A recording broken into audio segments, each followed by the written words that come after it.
Irmãos, depois de diversas histórias sobre os incríveis feitos aí do profeta Elias, estamos chegando ao final do seu ministério profético.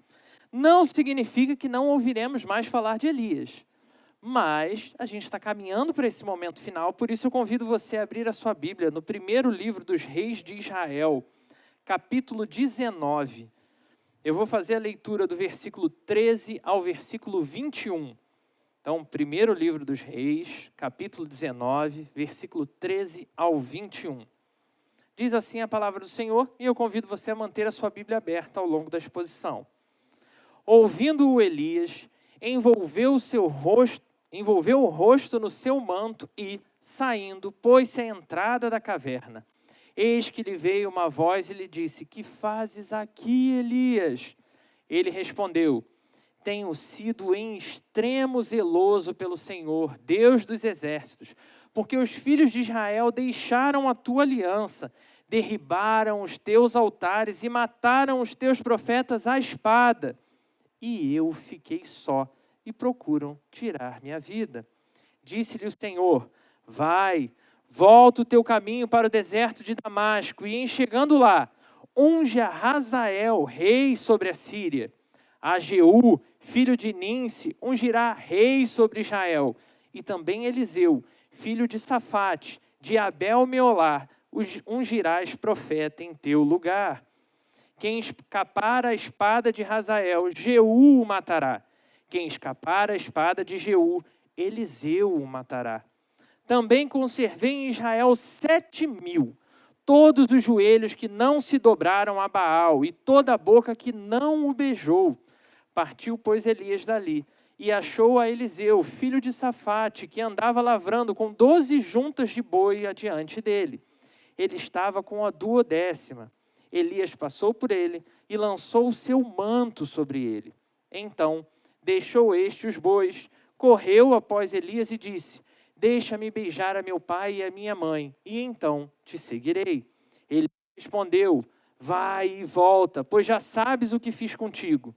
Voltou Eliseu de seguir a Elias, tomou a junta de bois e os imolou, e com os aparelhos dos bois cozeu as carnes e as deu ao povo, e comeram. Então se dispôs e seguiu a Elias e o servia. No último domingo, nos deparamos com uma série de falhas do grande profeta Elias. Inclusive, a gente relembrou de algumas delas hoje pela manhã.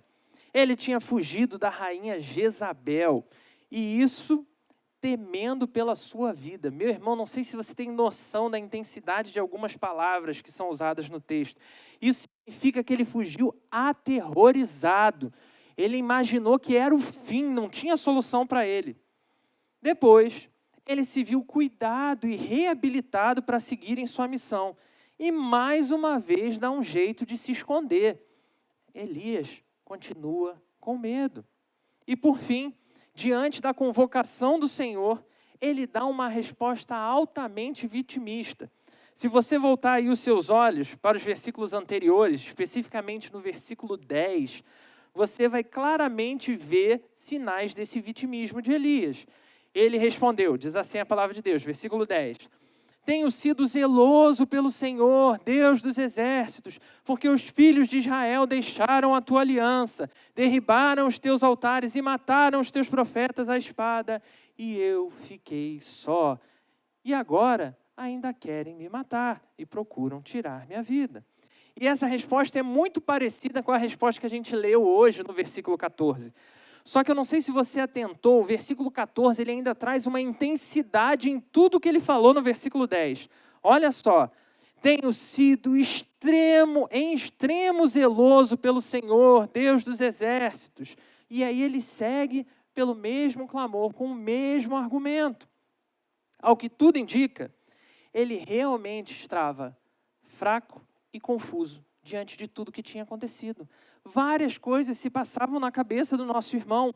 Primeiro, porque como a gente viu na semana passada, definitivamente, a partir do que aconteceu lá, quando ele foge da rainha Jezabel, ele não é mais um exemplo de servo zeloso do Senhor, que dirá ao extremo zeloso ao Senhor, quando ele está num lugar porque ele fugiu. Simples assim. Em segundo lugar, como vimos hoje de manhã, nem todos os filhos de Israel abandonaram a aliança. Existiam homens e mulheres que perseveravam ali em fidelidade ao Senhor. Assim como nem todos os profetas tinham sido mortos. E Elias já sabia de tudo isso. Nada disso é novidade para Elias, não.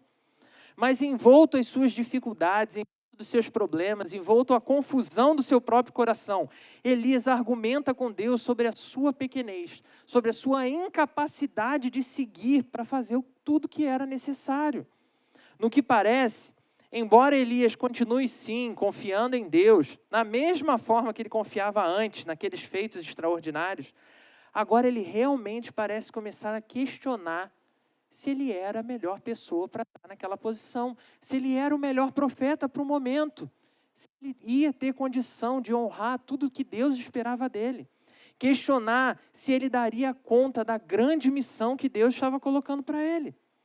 Os aspectos mais significativos aqui nesse relato bíblico não nos permitem afastar Elias de uma vida de confiança em Deus, sabendo que Deus é o Todo-Poderoso. Então, não estou aqui te levando a pensar que Elias era um cara ruim ou incapaz de servir a Deus. Mas, sem dúvida, eu quero te convidar a olhar para o que estava se passando no coração de Elias. Porque de tudo que nós vemos e de tudo que nós caminhamos até aqui na história dele, podemos dizer que ele está com o coração atribulado, envolto a conflitos e desafios. Parece que ele não vai conseguir mais seguir em frente, dando conta da missão. Por isso, nessa noite, te convido a refletir sobre o tema. Preparado para anotar? Pode anotar, irmão, vai cair depois na prova, hein? Nosso núcleo aí para a gente estudar, o tema é o verdadeiro chamado ao reino. O chamado de Elias, sem dúvida nenhuma, era um chamado verdadeiro. Olha o que esse cara tinha realizado em nome de Deus. Se você ainda não está acompanhando aí as outras mensagens anteriores, se prepara para ouvir tudo que esse cara fez. Olha isso, ele orou e decretou seca. E o que aconteceu? Seca. No meio da seca, ele está num lugar onde não falta água para beber e Deus ainda manda corvos para alimentá-lo, para garantir que ele vai sobreviver ao tempo de seca. Depois disso, ele multiplica azeite e farinha e não só garante a vida de uma viúva e do filho dela, como passa um tempo ali, comendo vários bolos de farinha com azeite, enquanto o mundo passa fome. Ele então desafia 450 profetas de Baal para um combate dos deuses. É quase uma partida de PlayStation, né? Ele senta lá, quero ver quem vai me tirar aqui. E então ele ora, rogando fogo do céu e todo mundo, todo o povo de Israel reunido naquele lugar, vendo que Baal não deu conta do recado e que Deus respondeu com fogo, grita, só existe um Deus em Israel. Depois disso, junto com esse povo que está ali ainda atônito com tudo que aconteceu, ele persegue e mata os 450 profetas de Baal que estavam ali e que não deram conta do recado. Depois disso, anos de seca na terra, Elias ora pedindo por chuva. E o que acontece? Chove. Foram muitos feitos extraordinários e cada um desses feitos ainda se desdobram em vários outros acontecimentos. Elias, sem dúvida, está no grupo de profetas mais tops de Israel. Esse aqui está lá entre os 5 mais, entendeu? Há quem diga os 3 mais, disputando vaga com Moisés, se ele pode ser o cara. Mas mesmo esse incrível profeta, diante dos seus últimos fracassos, se percebeu pequeno e incapaz. Se percebeu fraco. Achou que não ia mais ter condição de seguir em frente. E aqui é importante observarmos um importante ponto para todo aquele que segue o Senhor. Seus fracassos não anulam o seu chamado. E esse é o nosso primeiro ponto da reflexão dessa noite. Seus fracassos não anulam o seu chamado. E esse é o momento onde o nosso coração é colocado exatamente onde ele precisa ficar. Nem engrandecido pelos feitos que Deus fez através de cada um de nós, nem menosprezado, como se fôssemos incapazes de realizar qualquer coisa. Permita-me compartilhar uma experiência recentemente vivida em família. Nessa semana, estávamos reunidos lá na casa do meu sogro, depois de um árduo dia de trabalho, Isso aí já devia ser umas 10 horas da noite. Todos sentados para assistir um jogo chamado O Jogo da Lava.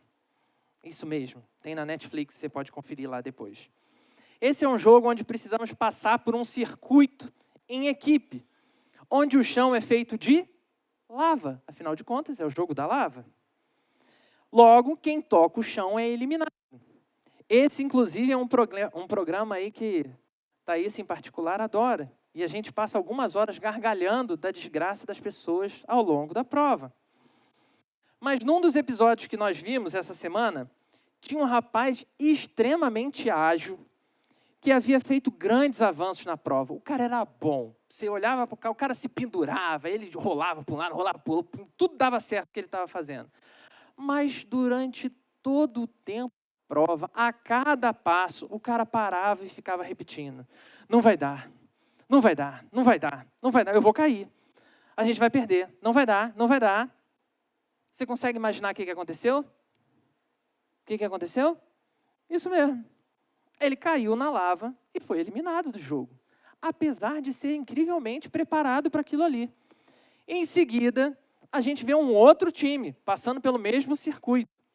E foi muito interessante ver a maneira completamente diferente como o time se comportou. Um apoiava o outro, dava ideias de como prosseguir, parava a sua prova para dizer, não, calma, se você fizer isso, você vai cair, tenta pelo outro lado. Mesmo quando alguém travava em algum desafio, os outros estavam lá para dar o suporte necessário. Qual foi a conclusão? Eles chegaram até o final da prova. Eles conseguiram ganhar aquela partida. Perceba que eu não estou aqui de maneira nenhuma assumindo aquela posição de defensor do pensamento positivo, né? Do tipo, lance coisas boas para o universo. Eu vou passar na prova, eu vou passar na prova, eu vou passar na prova. Que você vai passar, pelo amor de Deus. Se você não estudar, você pode repetir que vai passar 1 milhão de vezes e você não vai passar. Tá? Infelizmente, eu sou o portador dessa notícia para você nessa noite. Você tem que estudar, você tem que se dedicar. Pelo amor de Deus, não estou defendendo esse tipo de pensamento. Mas a forma como a gente lida diante dos desafios faz toda a diferença. A forma como a gente se comporta diante das nossas falhas e até com os nossos fracassos, embora mostrem muito do nosso desempenho, continuam não definindo quem eu e quem você é. E nesse sentido, eles não servem para nenhuma dessas definições. A nossa posição, sim, nos dá sinal de quem nós somos. Isso significa que muito mais importante do que o sucesso ou o fracasso da prova, ou diante de qualquer outra vocação, o que é mais importante é a forma como eu e você temos desenvolvido a tarefa em questão, como eu e você temos desenvolvido aquele chamado específico. Porque atente bem para isso. O nosso fracasso ou sucesso tem relação com o propósito de Deus para aquele momento. O propósito de Deus para cada coisa. E não com se de fato você era bom ou não. De maneira que você pode ser chamado por Ele para desenvolver grandes desafios e contemplar, sim, extraordinárias vitórias, respostas incríveis, como foi o caso de Elias, várias e várias vezes. Mas é igualmente propósito de Deus quando nós nos esforçamos e o resultado é a derrota. Quando o resultado é a falha, a reprovação. Basta, meu irmão, minha irmã, nós olharmos para o testemunho de milhares de missionários ao longo dos séculos. Homens e mulheres que se dedicaram, saíram dos seus lugares, atenderam o chamado do Senhor, foram ensinar e foram mortos. Quantos se dedicaram fielmente ao Senhor e ainda nos nossos dias seguem sendo capturados e mortos? Será que eles teriam de verdade falhado porque morreram? Será que a missão só é verdadeiramente guiada por Deus quando nós interpretamos como uma vitória? E é assim que a gente chega ao nosso segundo ponto. Preparado para anotar? Apenas Deus sabe o objetivo final da missão. Apenas Deus sabe o objetivo final da missão. Essa parte acaba com o coração de qualquer ansioso. Como seguir uma missão que eu não sei qual é a conclusão? Porque é diferente, né? Você vai lá na Terra Prometida, tem lá as muralhas, e você vai rodar 7 vezes em volta na muralha, e vai cantar, e vai gritar, e a muralha vai cair, e você vai tomar posse. Quando você vai para essa caminhada, meu amigo, já foi dito que a vitória está garantida. Então, o que você faz? Você anda, não importa que está todo mundo gritando que você é maluco, você roda lá as 7 vezes, as 40 vezes, as 500, porque está garantido. Mas e quando você vai e você não tem nenhum sinal se vai dar certo ou não? E aí entra algumas das frases que eu repito muito em núcleo lá com os jovens, né? Todo mundo quer atravessar o Mar Vermelho a seco, mas ninguém quer ser perseguido por Faraó. Todo mundo quer ser salvo milagrosamente numa grande arca, mas ninguém quer passar anos e anos sendo alvo de zombaria e descrédito. E isso acontece porque queremos sim ter experiências fantásticas com Deus. E não se engane, é normal a gente querer, o nosso coração anseia por isso. Mas, infelizmente, ainda que venham as experiências fantásticas com Deus, a gente continua querendo que essas experiências aconteçam do nosso jeito, na nossa hora. E, infelizmente, para os nossos corações, não é assim que funciona. E, falando sério mesmo, graças a Deus que não é assim que funciona. Você aí que tem um pouco mais de caminhada com Deus, que nem eu, um pouquinho mais velho, né, usando o discurso estilo Jackson, né, no meu tempo, pensa, meu irmão, minha irmã, quantas vezes você já orou desesperado por uma determinada coisa. Como se aquela coisa fosse a coisa mais importante da sua vida. Você não pode perder aquilo ali de jeito nenhum. Quantas e quantas vezes nos vimos presos em sonhos que eram mínimos e até ridículos. Enquanto Deus, mais à frente, tinha um sonho muito maior para nos surpreender. Quantas e quantas vezes?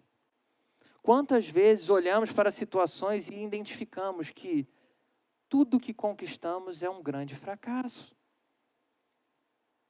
Mas a seu tempo, Deus é capaz de nos surpreender e mostrar que o que a gente achou que era fracasso, na verdade era algo muito diferente.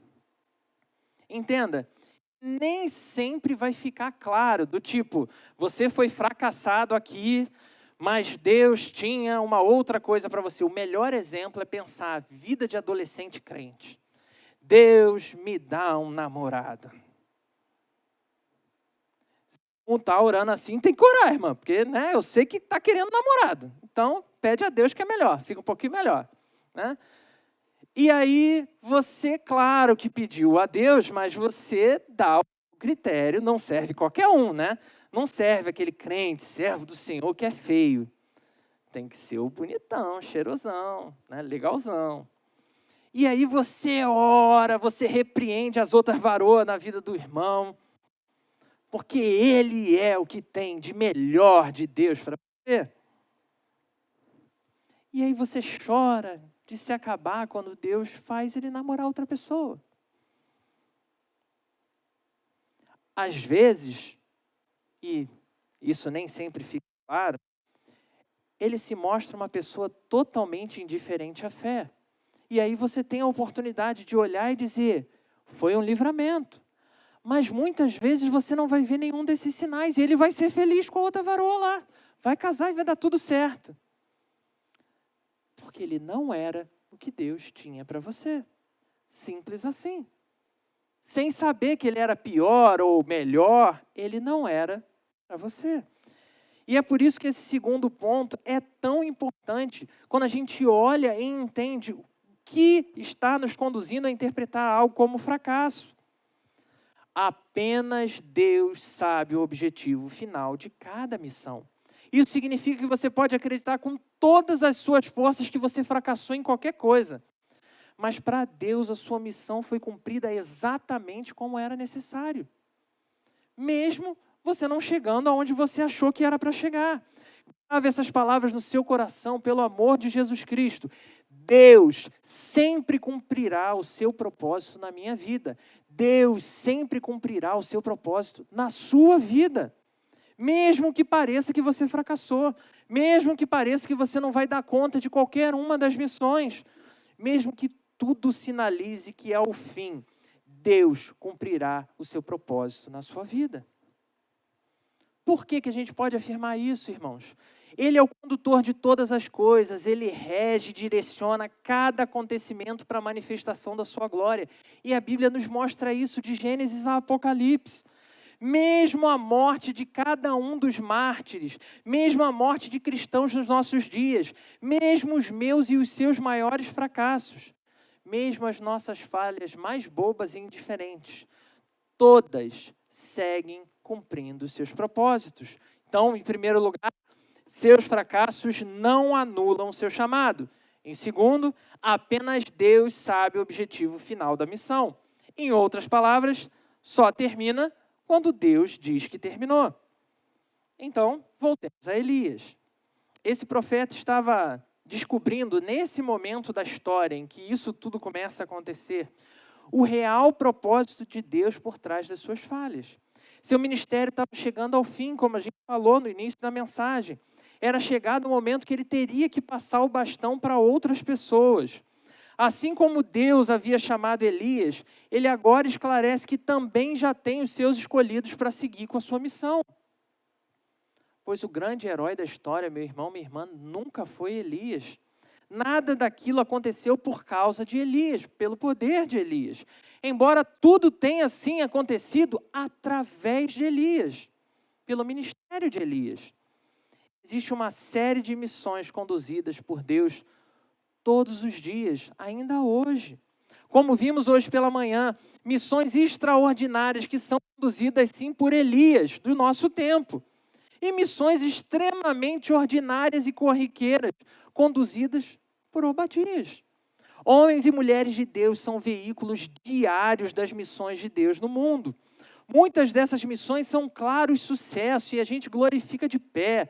Conversões, curas, milagres, portas abertas, vitórias. Hoje eu comecei lá o discipulado com o Luiz e estava ouvindo a história dele. Caramba, que milagre que é a história do Luiz. Se você não conhece ainda, pergunta para ele. História incrível da ação de Deus. Ou eu conto aqui outro dia. No entanto, diariamente nos deparamos com a nossa finitude diante de pequenas, médias, grandes e imensas falhas que vão jogar a gente no chão, vão fazer a gente lembrar que a gente não é nada. Permita compartilhar um acontecimento bem fresquinho, algo que aconteceu ontem. Deixa eu até ver se ele está aí na igreja. Não está, então espero que você não fique sem graça, meu irmão. Ontem eu cheguei para os atendimentos pastorais, exatamente 14h03. O que significa que assim que eu embiquei para entrar com o carro lá no estacionamento, o portão do prédio estava fechando. E eu não consegui entrar. Ou seja, eu estava trazendo micro-ondas, os jogos, estava trazendo um monte de tralha e estava sozinho. Então saio eu do carro, super estranho ali, carregando micro-ondas, jogos, livros, mochila, um monte de coisa, enfim. Um caos completo. Quando eu cheguei na portaria, um verdadeiro milagre. Milagre. Deus manda o irmão Rodolfo na minha direção. E ele vem correndo para me socorrer. Ô, meu pastor, deixa eu te ajudar. E ele imediatamente aliviou meu fardo e carregou parte do meu peso. Porém, quem estava aqui já sabe o que aconteceu, né? Alguns passos depois, a porta do micro-ondas se abre. O prato cai no chão e se despedaça. A frustração ficou visível na cara do Rodolfo. Ele ficou muito mal. Começa a se desculpar de imediato. Perdão, ai meu Deus, como que eu fui fazer um negócio desse? Eu só queria ajudar. Mas Deus estava cuidando de nós. Ninguém se machucou e do jeito que o prato caiu, era para eu e ele termos nos cortado assim fácil. E nenhum de nós dois se machucou. E uma coisa que eu falei para ele, e ele não tinha se dado conta, é do quanto ele tinha aliviado meu fardo. Irmãos, eu sei que por fora eu pareço um jovem, mas por dentro eu sou quase Jackson. E apesar da frustração carregada lá pelo nosso irmão, em menos de 1 hora que o prato tinha se despedaçado, Deus moveu o coração de uma irmã que não tem mais micro-ondas, mas tem o prato, para abençoar a minha vida. Tudo seguiu exatamente como era o programado. Deus providenciou os meios, ainda que não tivesse prato no micro-ondas. De novo, Deus trabalha assim, irmãos, nas coisas mais rasas e simples. Como Ele trabalha nas coisas que preocupam, nas coisas que a gente consideraria médias. Assim como Ele está preocupado com cada coisa extraordinária no mundo. O que significa que Deus está muito mais preocupado com os nossos corações do que com um prato de micro-ondas, com celular, com bem, com posse, com qualquer coisa que você possa conquistar. Por conta do que aconteceu e daquele prato quebrado, eu e ele podemos nos lembrar que só se frustra quem se dispõe a trabalhar. Porque o que ficou na minha mente é, do jeito que eu estava, eu não chegava no elevador. Minhas costas já estavam absurdamente doendo. Se o Rodolfo tivesse ignorado meu sofrimento, talvez o prato não tivesse se quebrado, mas o pastor tivesse. Deus cuidou de mim. Deus cuidou do Rodolfo. Deus tem cuidado de cada um de nós. No início do texto de hoje, Elias argumentava com Deus o quanto ele se sentia sozinho. E Deus traz à memória aí de Elias que ele não esteve sozinho nessa jornada. Ele passou sim por alguns momentos só. Mas ele não estava sozinho no reino, nem nos momentos de aparente solidão, porque Deus sempre providenciava tudo o que ele precisava. Deus estava com ele e Deus providenciava homens e mulheres para seguir abençoando Elias. Enquanto Elias desenvolvia o seu ministério profético, Deus movia homens e mulheres para orarem por ele, que sabiam quem ele era e viam o que ele estava realizando. Deus move Rodolfos para socorrer Filipes. Deus te abençoe, meu irmão. Existiam muito mais pessoas fiéis, comprometidas com Deus, do que Elias era capaz de compreender ou imaginar. A gente chega assim ao nosso ponto final da reflexão dessa noite. Primeiro, fracassos não anulam o seu chamado. Segundo, apenas Deus sabe o objetivo final da missão. E ponto final, ou terceiro ponto, Deus continua chamando homens e mulheres para o serviço. Deus continua chamando homens e mulheres para o serviço. Essa parte é simplesmente sensacional. Um dia chegaremos àquele glorioso momento que Paulo diz lá na carta a Timóteo: combati o bom combate, terminei a corrida, guardei a fé. Onde Elias achava que tinha falhado, Paulo olhava e entendia que ele tinha sido extremamente bem-sucedido. Qual poderia ser, já que os dois são homens de Deus, um lá do Antigo Testamento e outro cá do Novo Testamento, qual seria a diferença entre Elias e Paulo? Ambos eram homens de Deus, homens que confiavam completamente no Senhor. Ambos foram ferramentas poderosas nas mãos de Deus. Mas Paulo teve a revelação clara que Elias ainda não tinha.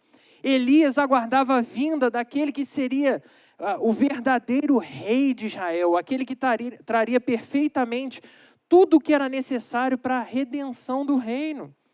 Elias aguardava o grande rei que transformaria a realidade política, econômica e religiosa de Israel. No entanto, Paulo conhecia esse rei. Ele sabia que a esperança não estava atrelada a nada do que esse mundo tinha a oferecer. Pelo contrário, toda a sua vida e a sua dedicação deveria ser visando a expansão de um reino espiritual. E é aqui que precisamos lembrar a que nós nos referimos como falamos de espiritual, que eu compartilhei até no Clube do Livro recentemente. Pois grande parte das pessoas continua confundindo o espiritual com o religioso. E isso é algo extremamente grave, irmãos. E porque a gente confunde espiritual com religioso, a gente acaba se dedicando exclusivamente a uma vida religiosa, vivendo uma dicotomia do que é sacro e do que é profano. Essa música pode cantar porque ela é de Deus, essa música não pode cantar porque ela não é de Deus. Esse desenho você pode ver porque é de Deus, esse desenho você não pode ver porque não é de Deus. Esse livro você pode... E isso se aplicando a tudo, como se a vida fosse dividida em pedacinhos e cada pedacinho pertencesse a Deus ou ao diabo. onde tudo que não é da igreja passa a ser chamado simplesmente de secular e, por isso, indigno da gente dedicar a nossa vida e a nossa atenção.